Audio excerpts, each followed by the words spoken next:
ചേച്ചിക്ക് തെറ്റി. നേരത്തെ ഒരു ഇന്റർവ്യൂവിൽ പറഞ്ഞിട്ടുണ്ട് എന്റെ മകന്റെ സ്ഥാനത്ത് ആങ്ങളയുടെ മോനെ പോലും കാണാൻ പറ്റില്ല. പിന്നെ ചിലരൊക്കെ എങ്ങനെ മകനായി? ഓക്കെ, ഇത് പല പ്രാവശ്യം ഞാൻ പറഞ്ഞതാണ്. ഇതിപ്പോ എൻ്റെ ഒരു പ്രിയ സുഹൃത്തുണ്ട്, ദയാശ്വതി എന്ന് പറഞ്ഞിട്ട്. ആ കുട്ടി ഇങ്ങനെ ഇതേപോലെ കഴിഞ്ഞ ദിവസം എനിക്ക് ആരോ ഇത് അയച്ചു തന്നു, ഒരു വീഡിയോ. ഇവളിങ്ങനെ ഇരുന്നിട്ട് എനിക്ക് മഞ്ജു പത്രോസിനോട് ഒരു ചോദ്യം എന്നൊക്കെ പറഞ്ഞിട്ട് എന്റെ കയ്യിൽ അവളുടെ നമ്പർ ഉണ്ട്, എന്നോട് ചോദിക്കാനായിട്ട് എന്റെ അടുത്ത് ചോദിച്ചാ പോരെ? അതിനൊരു അവളുടെ സംശയമാണെങ്കിൽ വിളിച്ചു ചോദിച്ചാൽ മതി. അവളുടെ സംശയം എന്നാണ് അവള് പറഞ്ഞത്. എനിവേ, എന്റെ മകനായിട്ട് എനിക്ക് വേറെ ആരെയും കാണാൻ പറ്റില്ല എന്ന് പറഞ്ഞത് ഞാൻ തന്നെയാണ്. അത് ബിഗ് ബോസിനൊക്കെ ഒരുപാട് മുമ്പാണ്. ഒരുപാടല്ല, എനിക്ക് തോന്നുന്നു ബിഗ് ബോസിന് പോകുന്നതിന്റെ തലേന്നോ എന്നാണെന്ന് ഞാനൊക്കെ സംഭവം ഞാൻ പറഞ്ഞതാണ്. അതുവരെ എനിക്ക് അങ്ങനെ കാണാനും പറ്റില്ലായിരുന്നു. ഒരമ്മമാർക്കും പറ്റിയിട്ടുണ്ടാവില്ല എന്നാണ് എൻ്റെ ഒരു കാൽക്കുലേഷൻ. അതെന്താന്ന് വെച്ചാല് നമുക്ക് പറയാനുണ്ടായ സാഹചര്യം, സുനിത ദേവദാസിന്റെ ഇന്റർവ്യൂലോ മറ്റോ ആണ് ഞാനത് പറഞ്ഞു എന്ന് തോന്നുന്നു. അവള് ഓൺലൈനിലോ മറ്റോ ഇന്റർവ്യൂ എടുത്താണ്, എന്താണെന്ന് എനിക്ക് കൃത്യമായിട്ട് ഓർമ്മയില്ല കേട്ടോ. അപ്പോൾ ഞാൻ പറയാനുണ്ടായ സാഹചര്യം ഇതേപോലെ നമുക്കിപ്പം ഇത് കുറേ പേർക്ക് റിലേറ്റ് ചെയ്യാൻ പറ്റുമായിരിക്കും. നമുക്ക് എപ്പോഴും ഫോൺ കോളുകൾ വരും. മിക്കവാറും ഈ നമ്മുടെ നമ്പറുകൾ കിട്ടിക്കഴിഞ്ഞാൽ ഇങ്ങനെ വിളിച്ചിട്ട് എല്ലാവരും അല്ല കേട്ടോ, വളരെ കുറച്ച് പേര് വിളിച്ചിട്ട് എനിക്ക് എൻ്റെ സ്വന്തം പെങ്ങളെ പോലെയാണ്, എൻ്റെ മകളെ പോലെയാണ്, സ്വന്തം പെങ്ങളാണ് ഞാൻ അങ്ങനെ. അപ്പം ഒരാൾക്ക് ഉള്ളിൽ തോന്നുന്ന ഒരിഷ്ടത്തെ അയ്യോ എനിക്ക് താല്പര്യമില്ല എന്ന് പറഞ്ഞു വെക്കാൻ അവരെ ഹേർട്ട് ചെയ്യേണ്ട കാര്യം നമുക്കില്ലല്ലോ. അപ്പം ചേട്ടാ താങ്ക് യു എന്ന് പറഞ്ഞ് വെക്കും. പിറ്റേ ദിവസവും വിളിക്കും പെങ്ങളുടെ സുഖം അന്വേഷിക്കാൻ. എല്ലാ ദിവസവും വിളിക്കും പെങ്ങളുടെ സുഖം അന്വേഷിക്കാൻ. അപ്പം ആ ഒരു സാഹചര്യത്തിലാണ് ഞാൻ പറഞ്ഞത്, അതെന്തിനാണ് അങ്ങനെ ഡെയിലി വിളിച്ച് ഒരാളെ വിളിച്ച് സുഖവിവരം അന്വേഷിക്കേണ്ടത്? പിന്നെ നമ്മൾ എടുക്കാതാവും കോള്, ശല്യമായി മാറും. ചിലപ്പോൾ വീഡിയോ കോളൊക്കെ ചെയ്ത് കളയും. നമ്മൾ എങ്ങനെയാണ് നമ്മുടെ വീട്ടിൽ നിൽക്കണം, അല്ലെങ്കിൽ നമ്മുടെ റൂമിൽ എന്തായിരിക്കും നമ്മുടെ അവസ്ഥ എന്നൊന്നും നമുക്കറിയില്ലല്ലോ. ചിലപ്പോൾ കുളിക്കാൻ കയറുന്ന ടൈമായിരിക്കും വീഡിയോ കോളൊക്കെ ചെയ്യും. അപ്പം അതൊക്കെ നമുക്ക് ടെക്നിക്കലി ഇതൊക്കെ ബുദ്ധിമുട്ടല്ലേ. അപ്പോഴാണ് ഞാൻ പറഞ്ഞത്, ഇപ്പൊ എന്നെ സംബന്ധിച്ച് എനിക്ക് എൻ്റെ ആങ്ങളെ കാണുന്ന പോലെ എനിക്ക് വേറൊരു ആളെ എൻ്റെ സ്വന്തം ബ്രദറായിട്ട് കാണാൻ പറ്റുമോ? ഇല്ല, പറ്റില്ല. എനിക്ക് എൻ്റെ മകനെ പോലെ എനിക്ക് വേറൊരാളെ കാണാൻ പറ്റില്ല എന്ന് ആ സാഹചര്യത്തിലാണ് ഞാൻ പറഞ്ഞത്. ഓക്കെ, അതിനുശേഷം ഞാൻ ബിഗ് ബോസിൻ്റെ ഉള്ളിൽ പോയി. കുറേ ബിഗ് ബോസിന് അത് വേറൊരു ലൈഫാടാ. ഇപ്പോൾ കൊറോണ വന്നു, നമ്മുടെ വീട്ടിൽ TV ഉണ്ട്, മ്യൂസിക് സിസ്റ്റം ഉണ്ട്, നമ്മുടെ കുഞ്ഞുങ്ങളുണ്ട്, അച്ഛനുണ്ട്, അമ്മയുണ്ട്, നമുക്ക് ഇഷ്ടമുള്ള സാധനങ്ങൾ ഉണ്ടാക്കി കഴിക്കാം.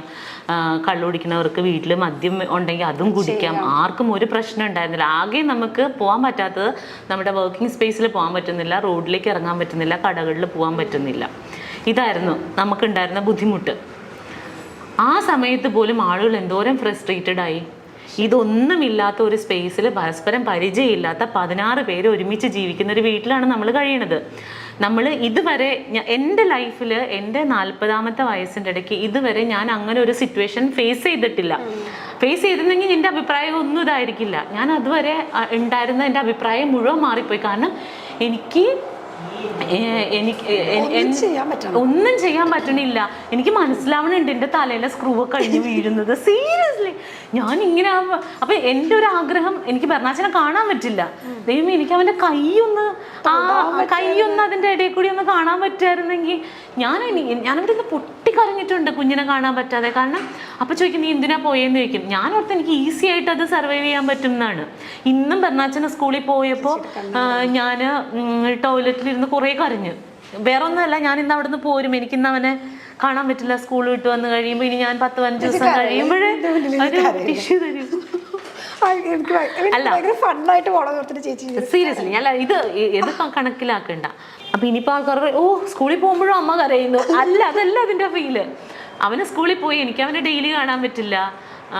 അപ്പോൾ ഇനിയിപ്പോൾ വൈകുന്നേരം സാധാരണ ഞാൻ ഇവിടെ ആണെങ്കിലും വീട്ടിലുണ്ടാവും ഞാൻ അവൻ വരുമ്പോൾ, അല്ലെങ്കിൽ രാത്രി ഞങ്ങൾ ഒരുമിച്ചാണ് ഉറങ്ങണത്. ഇന്ന് മുതൽ ഇനി അത് പറ്റില്ല. ഇന്നിപ്പോൾ ഞാൻ പോകുമല്ലോ. അപ്പോൾ എനിക്ക് അവൻ പോകുമ്പോൾ ഒരു തിങ്ങലാണ്. ഇതിൻ്റെ 100 ഇരട്ടിയാണ് ഞാൻ ബിഗ് ബോസ് വീട്ടിൽ വെച്ച് അനുഭവിച്ചത്.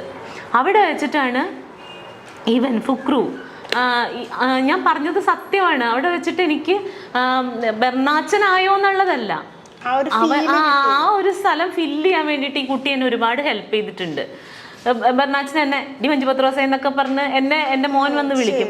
അതുപോലെയൊക്കെ ബർണാച്ചൻ ഹലോ, അതുപോലെ ഇവൻ ഫുക്രപ്പം വന്നിട്ട് ഡി മഞ്ജു പത്രോസ എന്ന് വിളിക്കുമ്പോൾ ഞാൻ പെട്ടെന്ന് അയ്യോ എനിക്ക് കൊച്ചു വിളിക്കുന്ന പോലെ തോന്നും. അതുപോലെ ഇപ്പൊ എനിക്ക് ഫുഡൊക്കെ ഭയങ്കര ഇഷ്ടമാണ്. അപ്പോൾ ഇന്നലെ ബർണാച്ചൻ ചോറുണ്ട് കഴിഞ്ഞപ്പോഴത്തേനും ഞണ്ടൊക്കെ എനിക്ക് ഭയങ്കര ഇഷ്ടമാണ്. അപ്പൊ അവൻ ചോറുണ്ട് കഴിഞ്ഞപ്പോൾ അതിൽ നിന്ന് ഒരു കഷ്ണം ഞണ്ടെടുത്ത് എനിക്ക് തന്നു. എനിക്കിഷ്ടമാണെന്ന് അറിഞ്ഞോണ്ടാ. അതുപോലെ തന്നെ ഇവൻ കറിയൊക്കെ വെച്ചിട്ടുണ്ടെങ്കിൽ എനിക്ക് ചിക്കനൊക്കെ ഇഷ്ടമായതുകൊണ്ട് ഇവൻ അവന്റെ ചിക്കൻ പീസ് എനിക്ക് തരുന്നുണ്ട്. എന്റെ പപ്പടം എടുത്തോണ്ട് പോവും അവൻ അതാ ഇഷ്ടം. അപ്പോൾ അങ്ങനെയൊക്കെ അങ്ങനെ ഒരു റിലേഷൻഷിപ്പ് അവിടെ കിട്ടിയത് കാരണം എനിക്ക് പെട്ടെന്ന് ബർണാച്ചനായിട്ടാണ് റിലേറ്റ് ചെയ്യാൻ പറ്റുന്നത് അവനെ എന്ന് വിചാരിച്ചിട്ട്. അവൻ എൻ്റെ മകനായിട്ട് ഞാൻ ദത്തെടുത്തു എന്നല്ല അതിൻ്റെ അർത്ഥം.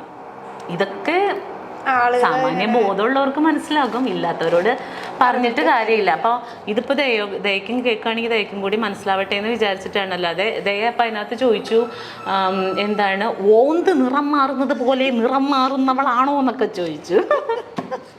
അല്ല, ദയനോട് പറയണോ ഓന്ത് നിറം മാറുന്ന പോലെ നിറം മാറിയതൊന്നുമല്ല, ഇതാണ് ഇതിൻ്റെ വാസ്തവം.